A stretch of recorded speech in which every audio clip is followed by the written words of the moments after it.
So good evening, everyone. Welcome to another edition of Get Out and Vote. And this session we are talking about COVID and the Black community. And I am your host this afternoon, Dr. TJ Bradford, and I am joined by Mr. Micah Matthews. How are you, sir? Doing great today, my brother. Good, good. Look, man, I'm glad that you agreed to join us, man. And so I think it's going to be a great discussion. And so we may get some questions in the chat box below, but kind of how this is framed, we talked about it just a discussion, and you've got some firsthand experiences with COVID, and we'll discuss that a little bit as well. So just like I said, real quick, everybody that's out there, welcome. I'm Dr. TJ Bradford. And so I am a professor of agriculture. So that's what I do. So I'm a plant doctor. So, and like I said, we are joined by Mr. Micah today. So Mr. Micah, can you tell our listeners and viewers a little bit about yourself and where you're from? Most definitely. So I was born and raised in New Orleans, Louisiana. With Katrina hitting New Orleans, I actually left that same year to go to college. Louisiana Tech University, where I studied electrical engineering technology. Now, moved after college, came to Texas, working in the engineering field. Didn't have much of a passion for it. I really only did it for the money. And so I had to decide, do I want to run for the money, or I want to do something that gives me some type of joy and peace? So 5 years later, quit my job, come into the health and wellness field.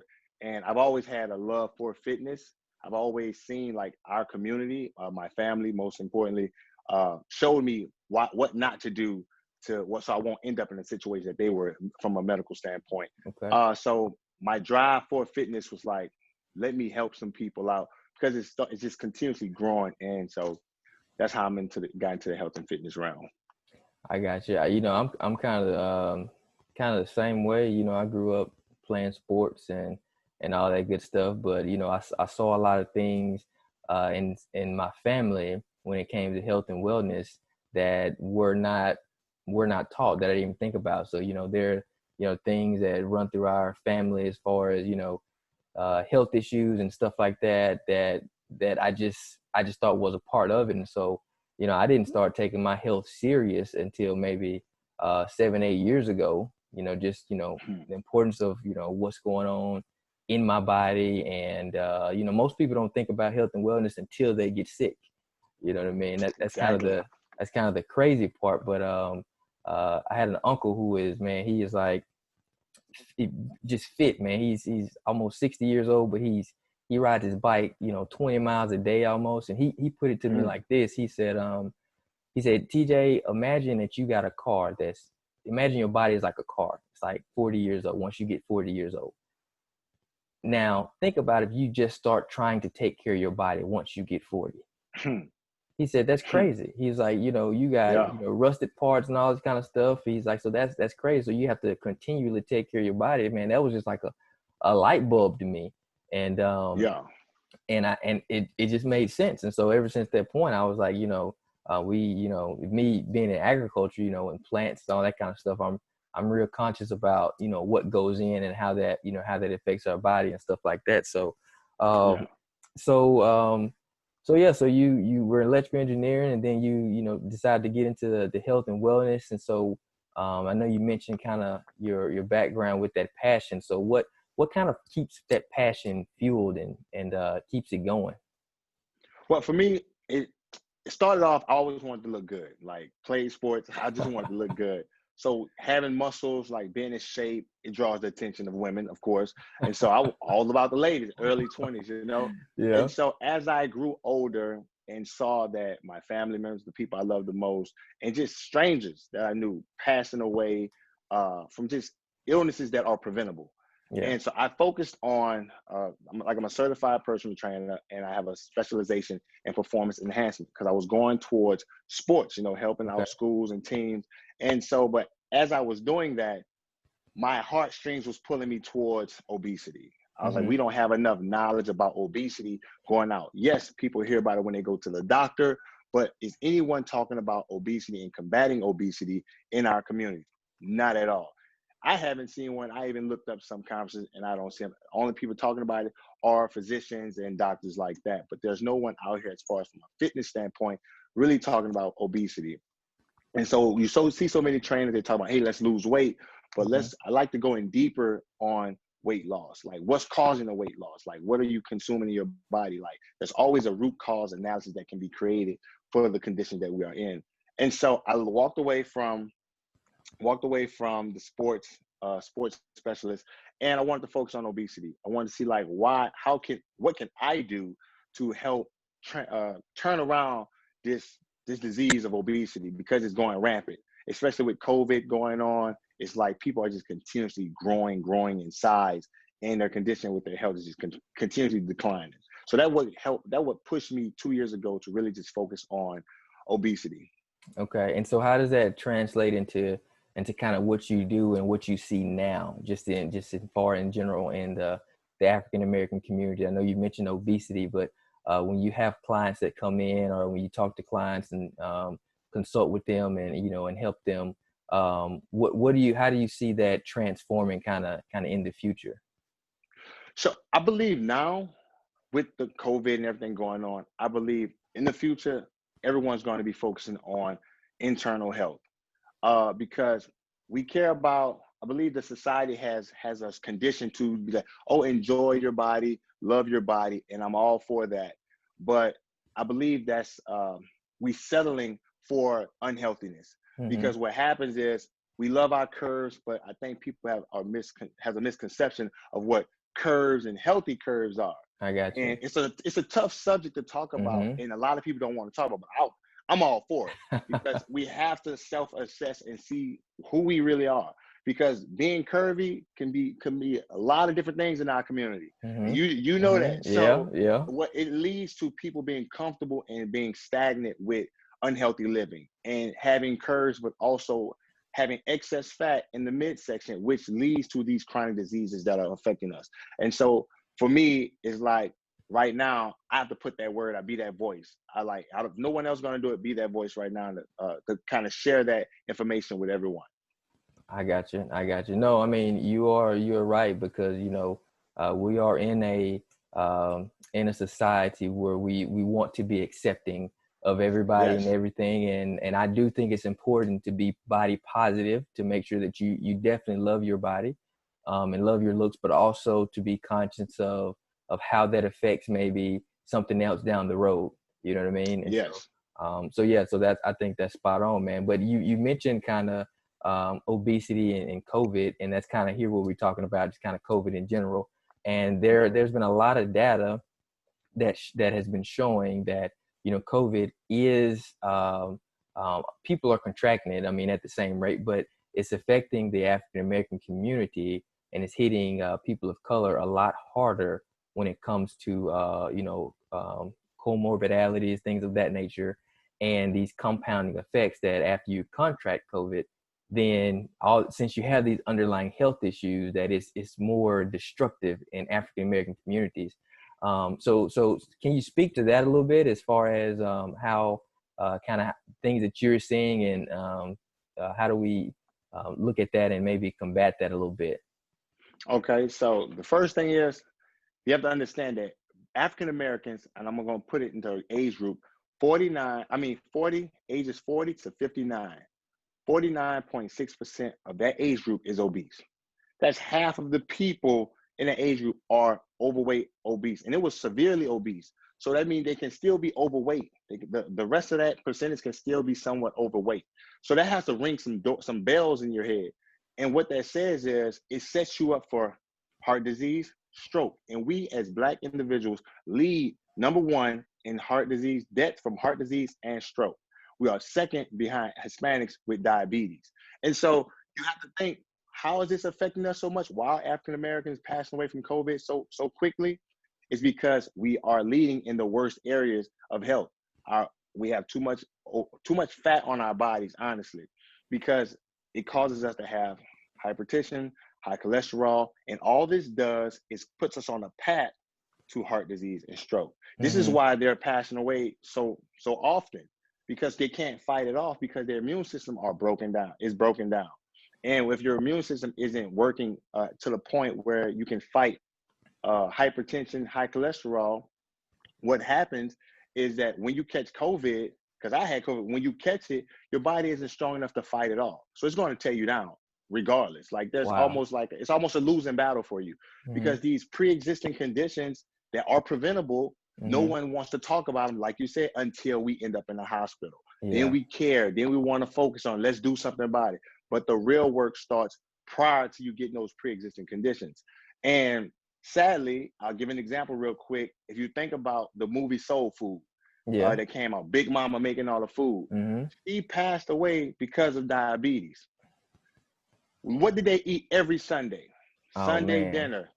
The food they were consuming, high in cholesterol, fried food, cooked with a lot of butter. These food that you're ingesting is only causing what? Plaque to build up in the arteries. When plaque builds up in your arteries, for heart disease, it's clogging up the arteries to the heart.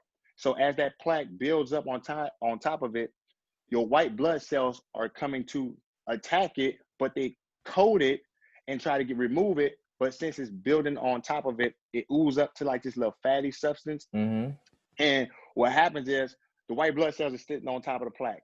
You continue to eat terrible food. More plaque gets on top of the cap of the plaque, and it keeps building. And then that artery shrink until you have a heart attack. The same thing with stroke, because it does the same thing with going to the brain. It's all the same thing. We aren't doing the proper things that we need to do. It's quite, I hate to say this, but it's very easy to combat obesity and beat COVID. But our habits, traditional habits from decades ago, hundreds of years ago, we're conditioned to consume the lesser quality food and make it something delicious. Look at the foods we have now. Chitlins, man. People still eating chitlins, bro. Man, look, I'm gonna let you know. Listen, I'm gonna go and be honest with you, bro. I love some chitlins. Now I only eat them once a year. And that's good. Moderation. Yeah. And I tell people all the time, because I'm plant-based. I don't tell people they need to go vegan. I'm cool with people eating meat because I used to eat meat. But I made my change because of the information and things that I know were going into my body. Yeah. And so if you do chitlins once a year, man, no harm, no foul. Right. You have nothing to worry about. It's when we do every week, the daily consumption, cooking with excessive butter, eating excessive meat, and not doing any activity. If you eat, and especially during the quarantine, people were eating fast food, processed food, food with high saturated fat, high cholesterol, and they would go sit down and watch TV. Your body isn't sweating any of these toxins out. So what happens, it sits in your body, become a cesspool, a living cesspool. Wow. And then all these conditions start to come about and we start to suffer. And then COVID happens. And then we wonder why our numbers are so high. It's only because we're doing it to ourselves. So you just said a lot, and I got and my bad. No, but it's cool because I was thinking of stuff of follow-ups in my head, but you would keep making points. I'm like, man, that's golly. But so when you mentioned at first that between 40 and 59, that half of those people are severely obese, my brain goes to that just doesn't happen in a year and a half and 2 years. Nope. And you mentioned it that we've been conditioned to take these, lower quality foods and make them taste good. Because you mentioned you from New Orleans, and I love going to New Orleans. And my wife and I, we go to New Orleans, we go to eat. You know what I mean? Exactly. And exactly. I feel that the African American culture, one of the ways that we celebrate each other, the way we celebrate things, is that we do it around food and we do it around the table. Yes. And I've often experienced, like when it's time to get because I have cousins and stuff like that. When we get together, we crank up the grill, we fire up the smoker and we eat, and that's kind of how we celebrate. So how did you break those mindsets of things that you have been eating to change that? So to when you get older, because I think of the way that I grew up, kind of like you mentioned in Big Mama, Sunday, we sit around the table, we eat all these foods that are, drenched in butter and sugar and fried and vegetable oil or peanut oil, stuff like that. How do you not get to that point? Or what are some things that you can do to break those habits now before you get to that point where you're 40 to 59 in the age range and are severely obese?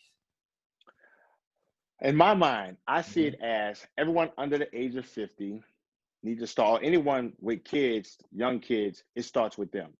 To attack, you have to teach your children because they have to change. Mhm. It starts with the parent assessing themselves and saying, what is wrong with me? What am I causing? Because those same habits that they have, that the parent had, will pass down to the children. The Mhm. reason why child obesity is going crazy is because the parents are obese.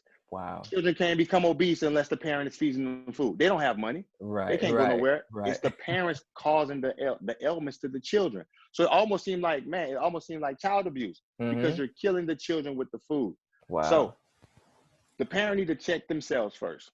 That's how you're gonna start to change the mindset of the youth. So the parents have to assess themselves like, what am I gonna do? Create a plan.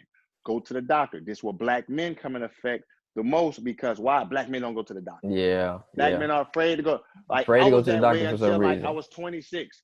Like I was Mhm. like, man, just go to the doctor. Like, what are you afraid of? What are they going to tell you? Yeah. Right? And so black men do not go to the doctor. My dad had a heart attack more in the grass, and he was a slender dude, but he worked like crazy. Right. He never rested. When you Mhm. don't rest, your white blood cells aren't repairing your body, aren't healing you from any infectious diseases. So he had a heart attack like more in the grass on a sunny day because he could not sit down. He wasn't resting. He Wow. was not taking, even though he started to change his eating habits, but it kind of started too late because he was on the road so much.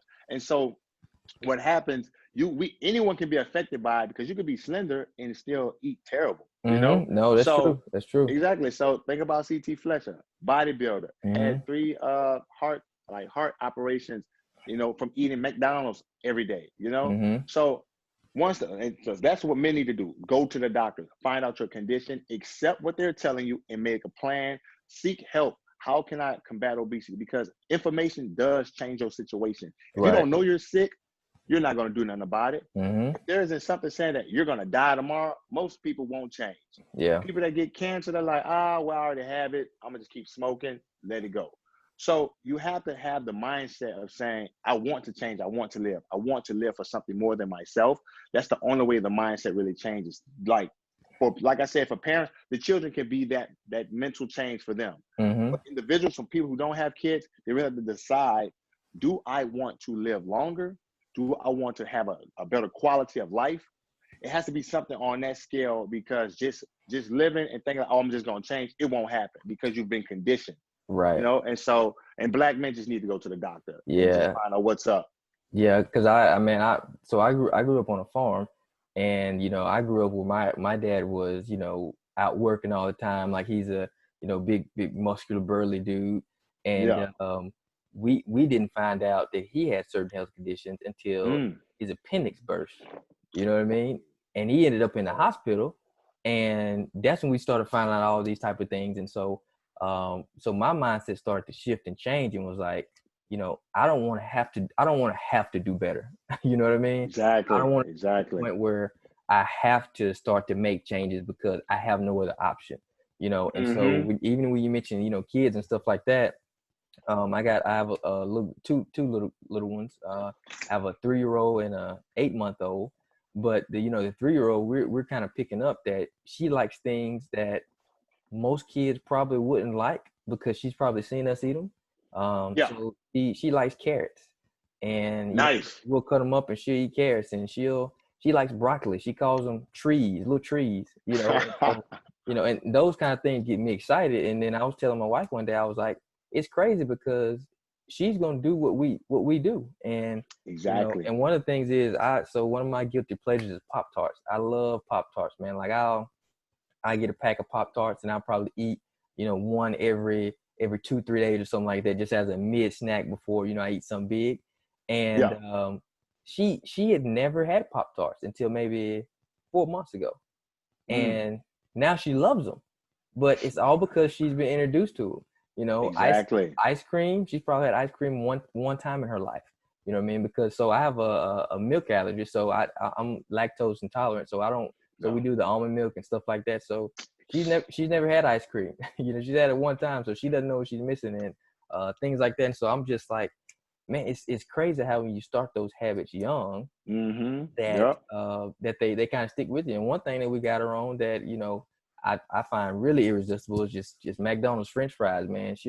Listen, it's hard for me to turn away some McDonald's French fries. And so but you know, that's probably almost everybody. But another thing that before we talk about your own personal COVID story is, you mentioned that you're vegan. Did I get Yeah. that right? So Yes, sir. many people think that now, like I said, I'm in agriculture, and you know, I study plants and all that kind of stuff. And most people think that when you become vegan, that one of the myths is that you know, lose energy, and that you can't perform and do these things like you used to. And that's so crazy, because that's the biggest lie that Yes. as it pertains to plant-based, that I've ever heard. Now, my thing is, you know, of course I eat meat, but I divvy up and change my sources of protein.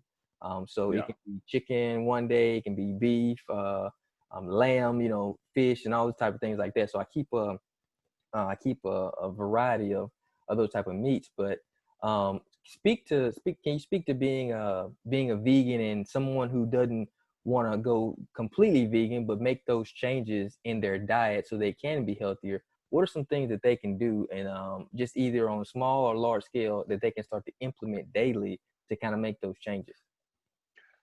The easiest way to go about this, smaller portions and consuming more water. The reason why people eat so much, they're not drinking enough water, honestly. They may drink maybe 30 ounces a day. The Mm-hmm. average person drinks about 24 to 47 ounces a day. Mm-hmm. So you should I drink a gallon a day, 120 ounces. Like, Yeah. people ain't even getting the half amount, the recommended amount, you know? And so we also have a misconception about protein. Mm-hmm. People believe I weigh 205.5 pounds. Mm-hmm.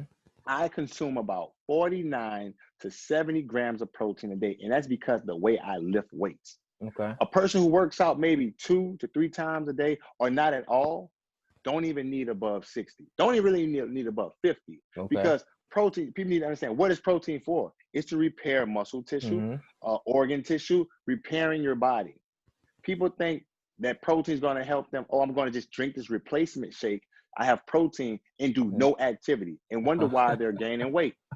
Because when protein comes into the body, protein's like, hey, what's up? What I need to fix? Mm-hmm. Oh, everything looks fine to me. Okay, I'm going to transfer into fat storage until Wow. till I need to be used.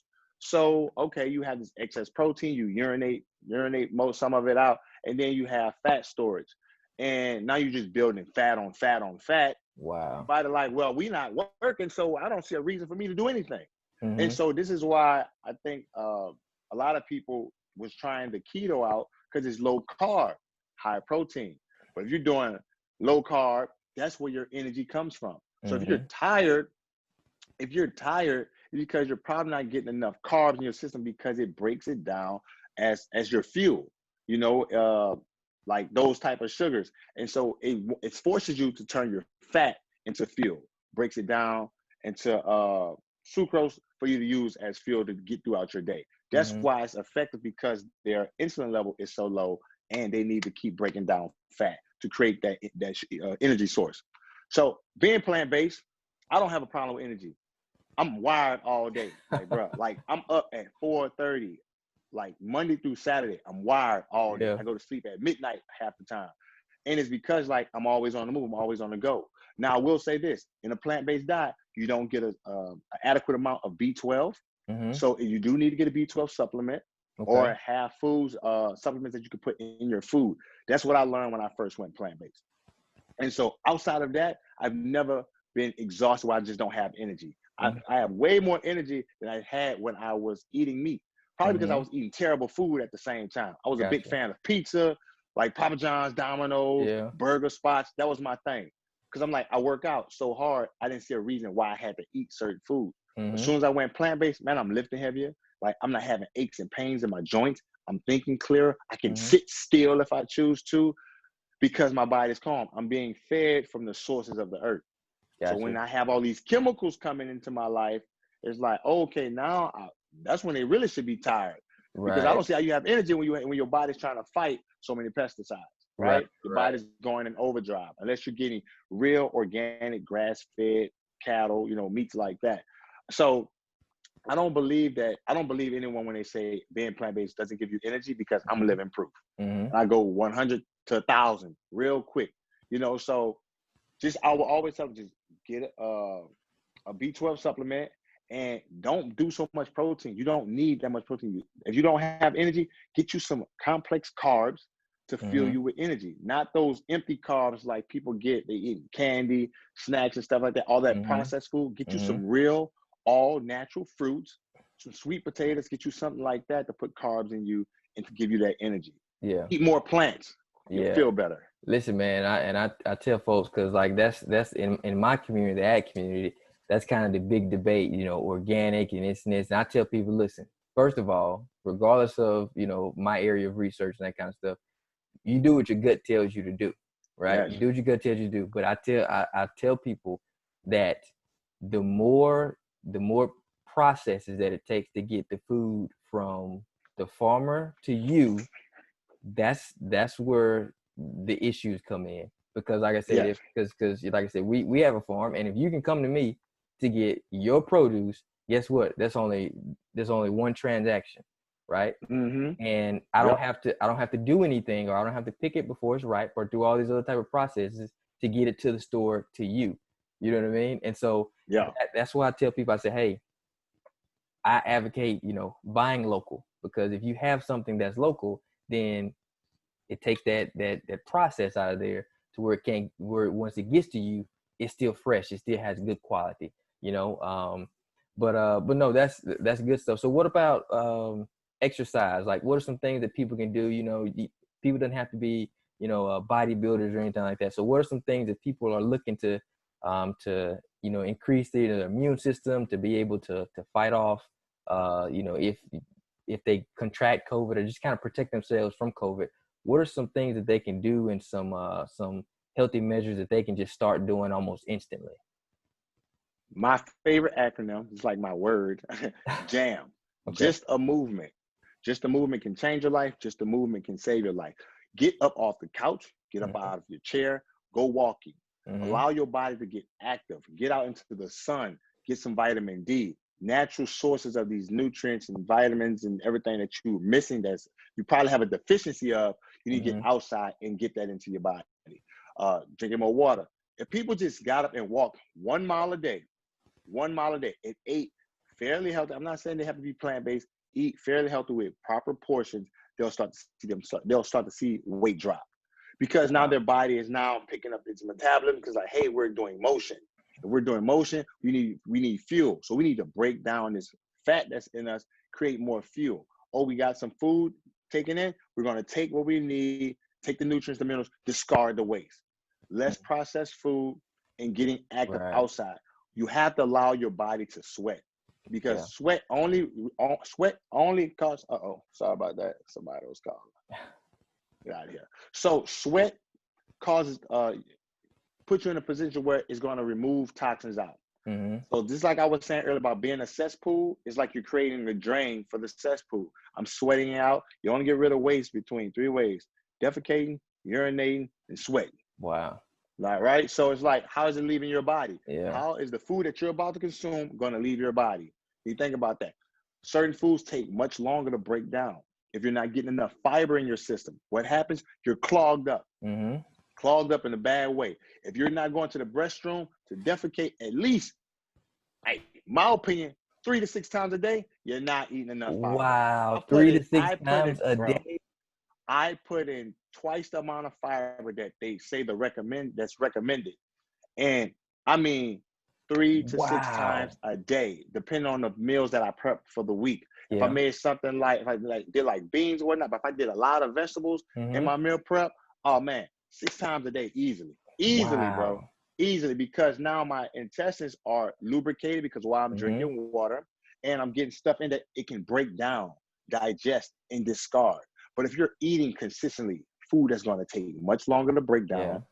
down, red meats, dairy products, it's going to take longer to break these products down. And then it has to go through the process of removing nutrients from the processed food that you're eating. You know, Yeah. it's like you're doing all this different stuff in your intestines. And so now you just clogged up. Some Wow. people I know haven't used the restroom, bro, in 3 days. When I hear that, I'm like, man, you need to go to the doctor, because there's no way that you Wow. can continuously eat and think that even though your intestines are quite long, I believe it's 18 foot, something like that.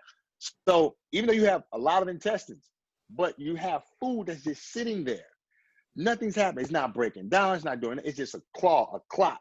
So if you constipate anything like that, you really need to check your diet. So Wow. minimum three times, man. Morning, afternoon, night. I'm like, first thing in the morning, your Yeah. body should have already digested that food. Let's get rid of it. After that, I go for a run, have my breakfast. 8 o'clock again, 11 o'clock again, 2 o'clock again, 7 o'clock again. It's like, you know, my Wow. body has gotten to the point where it's like, hey, I know what food I'm taking in. We know what to do with this. Yeah. Break it down, get what we need, get rid of it. You Yeah. know? So that's what and just being active. That's what people need to do to combat obesity, combat heart disease, combat stroke. All you need to do is get active. Get active, drink water, eat healthy. It's so simple. It's almost like, it's crazy to say it. Yeah. Because it's So so simple. people, everybody that's listening, you heard that. A mile, 5,280 feet, right? That's all that it is. Yep. Fiber, increase your fiber. Make sure you go into the bathroom, drinking your water, and not consuming so much protein. Man, that is it. You make it seem easy, man. You make it seem so easy. It makes it. It is easy. Look, man, you make it seem like this information has been hiding from people. You know, Man, that's it's right. crazy. Information changes situation, man. I'm telling you, Doc. Like, if people just know it's easy, our mindset is what? Telling us that this is going to be hard. It wasn't hard to put the weight on. Mm-hmm. You put the weight on in a year, 2 years. Right. Don't think the weight's going to come off in 2 weeks. That's where the disconnect is. I get clients all the time. Mm-hmm. Can I lose 50 pounds by Christmas? I'm like, ma'am, it's October 20th. You want to drop 50 pounds. You came to me at 300 pounds. You want to be 250 by Christmas? Wow. That's not going to happen. For one, they don't even have the endurance to do workouts to keep them to the point where they'll burn those amount of calories to drop that weight. And dropping that weight that fast for them naturally can be unhealthy, you know, because they're going to basically be starving themselves. Right. So they right. can drop, severely obese, drop 15, 20 pounds the first month. Just regular obese, 10 to 15. You have to gradually get into it because you first have to learn how to work out. They probably have compensations in their joints. So you have to go through this whole process of now teaching your body how to move. And then once you learn how to move at a pace to burn more calories, to lose weight. And you have to learn how to eat. Yeah. So it's a process. It won't be 2 months you drop 50 to 100 pounds. You know, only people doing that is people that's getting surgery. Honestly. Yeah. I'm going to keep it real. Yeah. And so, and the things that you're describing are all just healthy measures to live a healthier, better life. So your body can fight off infections, and most notably right now, COVID, you know what I mean? So yes, now yes. you had your own, personal experiences with COVID. So kind of tell us about your COVID experience. So when I got COVID, I didn't believe it. Because when COVID first broke out, I was like, man, that's BS. Yeah. COVID schmovid. I'm not listening to it. I'm healthy. COVID's not going to affect me. Man, I was around people, like going to grocery stores, working outdoors. I'm not afraid. I had no worry about COVID at all. I went on vacation to Tulum, Mexico in August. So what happened was every day I woke up at 7 a.m. I did a workout with everybody that was in the house. Then I went and ran 5 to 7 miles. I wasn't eating my regular diet because I was in another country. And so it was hard for me to get the foods that I normally eat because my food selection is simple and small. But being in another country, I didn't have access to the things that I needed. And so I wasn't getting in my daily dash of nutrients, minerals, vitamins, and everything like that. And so what happened was, and of course I was partying, staying up late, consuming alcohol. And so when I got back, I was like, man, I'm just exhausted. I want to rest. That Saturday, I didn't rest. I went out, worked out for 2 hours. I went running. I never gave my body time to actually rest and repair. So I believe that Sunday, I was walking. I just passed by people. I was fine. And that evening, I got a headache. I was like, man, it's nothing. Then I had a small cough. I said, that's weird. I was like, I don't get sick. I haven't been sick, man, in years. Mm-hmm. And so I said, man, it's nothing. It's nothing. I'm going to be fine in the morning. When I got home, I showered, got in the bed. I had the chills. I said, oh, this ain't good. Woke up at 4:30 in the morning, completely drained, soaked in sweat, like freezing cold and a throbbing headache. And I'm like, what in the heck is going on? So I said, man, I get up. I cancel all my sessions. I say, man, something ain't right. So I said, I'm going to shake this. It's probably a quick bug. I just came back from Mexico. Mm-hmm. Cool. Let it go by. Had the fever, taking Alka-Seltzer cold and flu. Like, oh, man, still not feeling better by Tuesday. So I go get tested. Test come back positive. So I was like, before I got the positive results back, I went into, okay, what if I do have COVID? Mm-hmm. What would I do? What would I tell someone to do if they had COVID? Because I'm healthy. I'm like, I shouldn't have COVID. Right. So I said, what I'm doing, I loaded up on turmeric and ginger. Okay. So that's to help with fighting inflammation and mucus in the body. I made me a citrus smoothie with orange, turmeric. I had an apple. I had sea moss in it. Almond milk, and ice.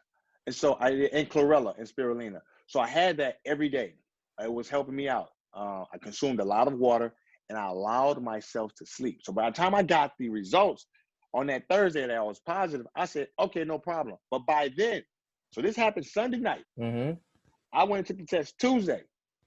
I already went into fight COVID mode because I'm like, maybe I do have it. I don't know because I just came from another country. Mm-hmm. And so what happened was, I'm like, let me start doing the things that need to be done now. A good friend of mine up in Northeast, a trainer by the name of Gabriel, he put me on this thing called oregano. Highly recommend people get it. It's a herbal supplement, and it's disgusting. It is extremely disgusting. I will not lie to you, bro. It will. When you put it under your tongue, it will make you almost want to punch through a wall. It is disgusting. But I did that 3 times a day. Every time I got a headache from Tuesday, Wednesday, Thursday, I just took some of that. I felt better. But the fever, the fever lasted 3 days. That was the thing that the symptom that lasted the most for me was 6 days, 6.5 days, the body aches. The oregano helped with the body aches. By Saturday, I was like, let me start walking. I was a little fatigued. I couldn't run full speed.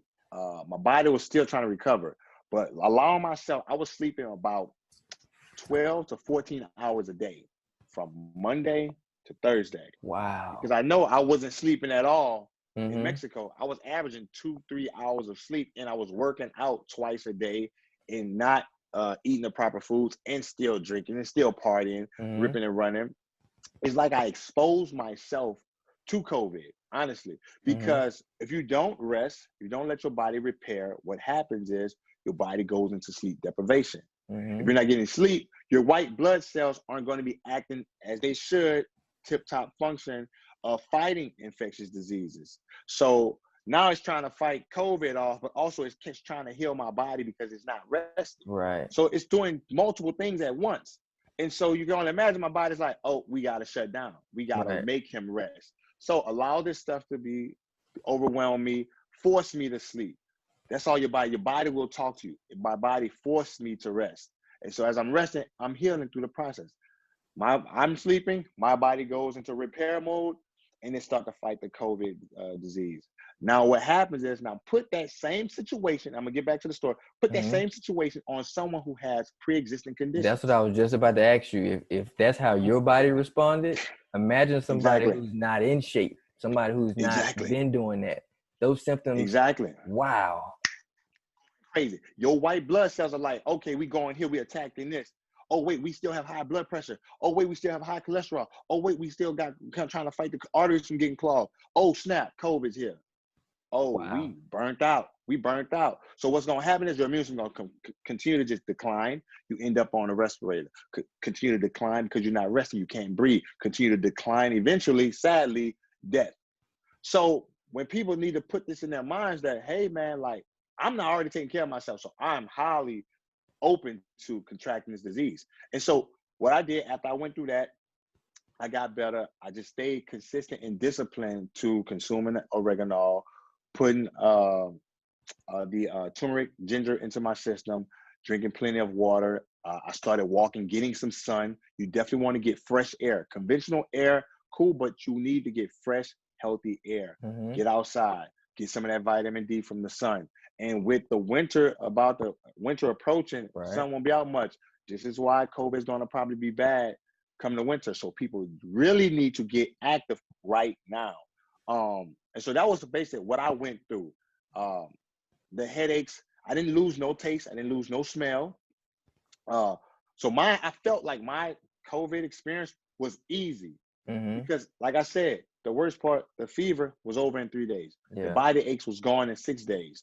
So it's like I kind of got lucky, but I set myself up for success because I was already healthy, no pre-existing Wow. conditions. Wow. Well, man, that is I appreciate you for sharing that story, man. And it's just, for me, light bulbs are going off because, like I said, some people who may not be as fortunate to be in a certain physical shape and condition, I just think about how easy it is to fall into some of those traps of just continue doing what you're doing. And based on our conversation here today, you hadn't described anything that's going to turn somebody's world upside down as far as making changes. Yep. You hadn't introduced that, hey, everything you're doing, scrap it. You hadn't mentioned any of that. So, and from what it appears like to me is that this is not a hard thing to do. Being healthy and wanting to live a better quality of life is quite easy. But we believe it's hard because why? Temptation. Oh, I seen an ad for some Domino's pizza. I gotta go get that pizza. Them cravings. So what happens is you have to condition yourself to avoid those things. Turn the TV off. Yeah. Take some time to do some mental reading. Like if you change your habits, your life gonna change instantly. Because if you're not being baited by ads and things that you already consuming, that's only leading to you deeper into a pre-existing condition on that path, you'll be able to change pretty easy. Is that people say they just can't. Whenever someone says I can't change it, they're not all the way wrong. Only because the foods that we consume, of course, have parasites and stuff on it. And these little organisms that's on our food, they sit in our gut and they send signals to our brain that say, hey, I want that food. You don't see nobody craving Twizzlers and Snickers and stuff like that. It's not real food. I'm a huge Twizzler fiend. Yeah. And So I had am to I. break I love myself from Twizzlers, see, man. bro. Love Twizzlers. 2-pound packs a day, bro. So I was like, I gotta stop this. And so I said, when I learned that the foods we consume, a lot of the stuff that's the chemicals that may be on some of this food, they have little organism on them that actually speak to our brains to make us think we want Twizzlers, make us think we want Snickers, make us think that we want ice cream. But really what our body is saying, hey, we're lacking a nutrient that we need. We have a deficiency of some vitamin that we need to keep our body function properly. And what happens is that organism is like, nope, we're going to find this in a Snicker bar. Nope, we're going to find this in some Twizzlers. Ain't no nutrients in those Snickers and Twizzlers, man. Ain't no nutrients up in that. You getting 1,260 calories of pure sugar when you eat a pack of Twizzlers. Yeah. I know because I used to kill them on a regular. So I put myself in a position to fight my addiction of Twizzlers because I say whatever's in my gut that's craving Twizzlers, I'm going to kill it off by fasting. So to kind of reroute your mental condition about, can I lose this weight? Can I give up some of these foods? Fasting. You have to fast and let those organisms die off. And fasting could be like, hey, I'll only eat an hour a day. People think that, oh, I'm gonna be sick. I'm gonna get a headache. You're only getting headaches and feeling that way because when you don't eat, it's only because of the foods that you normally consume. Those things are sending signals up to your head that, hey, you gotta eat, you gotta eat, you gotta eat. Oh, I'm gonna give you a headache, or it's gonna make you eat. I can go a full 48 hours without eating and be totally fine. I'll just drink water. I've done it before. Fasting causes your body to react, and now it's like, okay, we need to get rid of all this stuff in us. It's flushing me out. So that's the best way I can tell someone to start their journey. Go on a 5-day fast where you consume 1 meal a day, a healthy meal, midday, and consume a lot of water.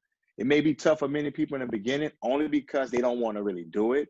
But if you have to put the scale to the point where I'm either dying or I'm living. Yeah. So, hey, I'm cool with eating once a day if I'm going to live. So, and I don't, and sad, I hate to say this, bro. Doc, I really do hate to say this, but I don't think COVID is that intense to make people change. Honestly, I don't. I got you. Only because I see the habits still Still running sticking rampant around. in our community. I'm still seeing brunch, terrible food, fried food all day. Yeah. I still see people saying, man, I don't like vegetables. Like, I still see the same habits running rampant in our community, and I'm still seeing numbers of obesity growing in our community. So that lets me know COVID's not doing its job because it's not creating fear. Yeah. It only creates the fear when you catch it. When you catch it. So, exactly. Wow. Well, hey man, I just want to thank you for your time, man. This has been very informative, and I know the people out there, if they even listen for 5 seconds, then I know they got something, because man, this is like you were slam packed full of just helpful information, man. Because like I said, you didn't say anything that tell people like change your life completely up. Just small little things that'll help, man. And so so as we wrapping up, last thing I want to just kind of reiterate that you talked about. Go ahead and mention some of those supplements and ingredients that people can start to look out for, that they can purchase either at grocery stores or some of the supplement GNCs, places like that they need to look out for. So one supplement I highly recommend people get, especially since the winter is approaching soon. It's going to be, the temperature is going to be dropping, and a lot of people's immune system is going to get attacked. So I would definitely get oregano. You can find it on Amazon. OREGANOL, oregano. Okay. People say oregano oil, but it's oregano. Okay. You get that. It's 2 droplets under the tongue 2 to 3 times a day. If you feel something coming, something itchy in the throat, go and pop some in. Like I said, it's disgusting, so have some juice behind you, or some water. Turmeric. You can put turmeric. If you do smoothies, put turmeric in your smoothies. Or you can make a turmeric tea. Ginger. I hate ginger as well, but ginger has great benefits. Yeah. Clean out your system. So I'll put ginger in my smoothie sometimes. I'll put ginger in a tea, or cook it in some of your food. It's not the best, but that's probably the hard thing for people. They don't, it needs to taste good. Tastes good, yeah. It's only because we've been conditioned that hey, everything needs to be highly seasoned. But there's so much stuff you could go in on that. But you also want to have fresh fruits and vegetables. Go get you some good produce, consume it, because these are going to be creating these building blocks that your body needs to fight off these diseases. You need to remove waste out the body. So fasting, of course, as well. You can find a fasting regimen online. They have plenty. If you know anyone that creates sea moss, it was like a trend that was going crazy over the summer. People purchasing sea moss, consuming about a tablespoon a day. You can go that route. But also, if you do any of this, you have to change some of those habits that you already have. Decreasing your portion size, changing some of those foods that you eat on a daily basis with fresh fruits and vegetables, because you can do everything I just said and still eat a pizza a day with 2 burgers and some tacos. All this greasy food, high cholesterol food, you're still on the path to COVID-19, obesity, heart disease, stroke. And like I said, we lead in stroke and heart disease, bro. So that right there alone should already have people thinking like, man, let me get my act together. Especially everyone between the ages of 40 and 59, honestly.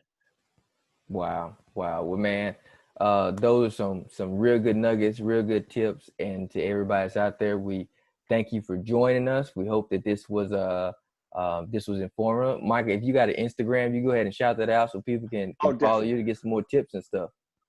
Oh yeah, I'm trying to always share with my people to make sure they're good. You can follow me on Instagram @_ Bravo BRAVO .FIT_. You can also check out my website www.bravo.fit, not .com, .fit, and that's it. You can find me like that.